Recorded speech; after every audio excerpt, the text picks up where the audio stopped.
Navbatdagi savol. Qabr azobi gunohlarga kafforat bo'ladimi? Bismillah, alhamdulillah, vassalatu vassalamu ala rasulillah va ba'd.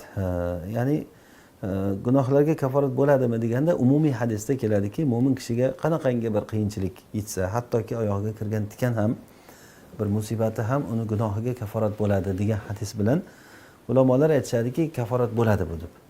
Hatto Ibn Taymiya rahimahulloh mo'min kishini gunohiga kaforat bo'layotgan 10 ta holat bor deganlar.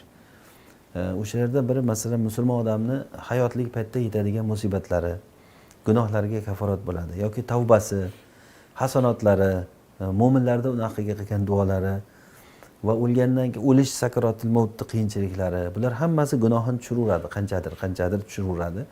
Va shu jumladan qabrdagi holat ham, qabr azobi ham mo'minni gunohini tozalaydi. Hatto ba'zi mo'minlar deydi, gunohkor bu holatda ko'miladi, qabr azobida qoladi, qabrdan chiqquncha gunoh qolmaydi.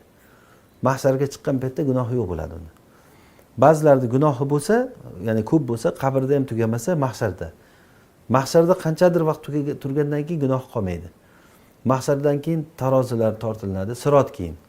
O'sha sirotdan o'tishda ham gunohi agar to'kilmagan bo'lsa, u keyin temirchini bosqoniga kirganda haligi bosqonga kiradi degan nimaga do'zaxga kirib poklanib chiqishga kerak bo'ladi odam. Oxiri toza bo'lgandan keyin jannatga o'tadi. Mana shu nimalar, bosqichlar hammasi 10 ta. Mumahisatul asr deb juda mashhur Ibn Taymiya rahimahulloh shuni keltiradilar. O'shalardan biri mana shu qabr. Buni dalili hozir aytganimizdek, mo'min kishiga yetadigan har qanday qiyinchilik, uni hayotida bo'lsin, xoh uni o'lishida bo'lsin, xoh o'lgandan keyin qabrda bo'lsin yoki mashxargohda bo'lsin, uni gunohiga kaforat bo'laveradi, toki gunohi yo'qib ketguncha. Vallohu a'lam. Navbatdagi